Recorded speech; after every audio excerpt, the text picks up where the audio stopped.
Lenin had three main objectives. 1. To improve economic performance in industry and agriculture. 2. To use the economic policy as a means of reinforcing Bolshevik political power, building a socialist economy. 3. To achieve political and economic coexistence with the West, as there was a fear of Western attempts to undermine the new state. For the Bolsheviks, economic and political objectives were intertwined. Economic policy was used to reinforce political objectives. Economic success usually came second to primary objective of retaining and consolidating political power. As a result, economic policies changed to suit political needs. They all had a consistent aim: to survive. State capitalism 1917 to 1918. The main objective of this policy was to win political support for the Bolsheviks, whose position was still very insecure. This was achieved by the Land Decree, which abolished private ownership of land. Land was redistributed to the peasants via land committees.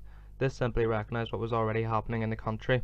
This was achieved by workers' control in the factories. This also simply recognized what was already happening in the factory.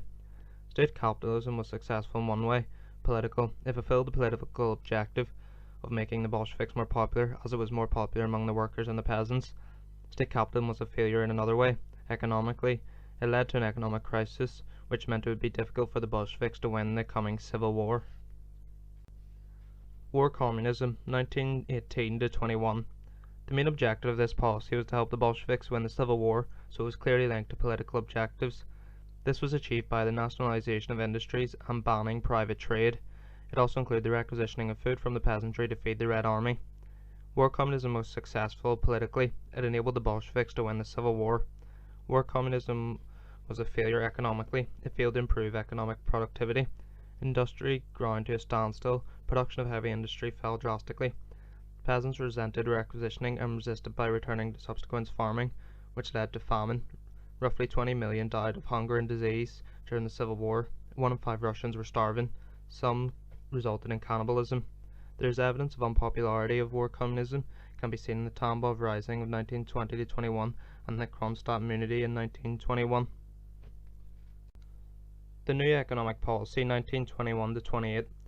The main objectives of this policy were economically to improve economic productivity, as Lenin recognized the need to kickstart the peasant economy in order to increase grain production. The money made from increased grain production would be also help to fund rapid industrialization. Political. Reduce political opposition to the Bolsheviks, such as the Tambov Rising, Kronstadt Mutiny, and to improve economic and political relations with the West. This was achieved by returning the ownership of small-scale industries to private hands, ending grain requisitioning and allowing peasants to pay a tax in kind, and signing trade agreements with the West. The Rapallo Treaty with Germany and the Anglo-Soviet Trade Agreement with Britain, both designed to encourage trading and economic cooperation.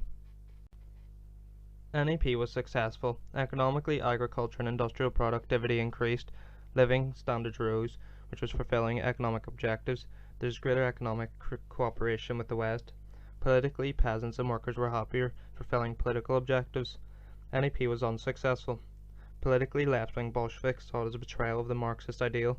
As Marxists, Bolsheviks believed in a proletarian society, so the focus should be on industrialization. Also concerned about the growth of net men seen by left-wing Bolsheviks as capitalist exploiters.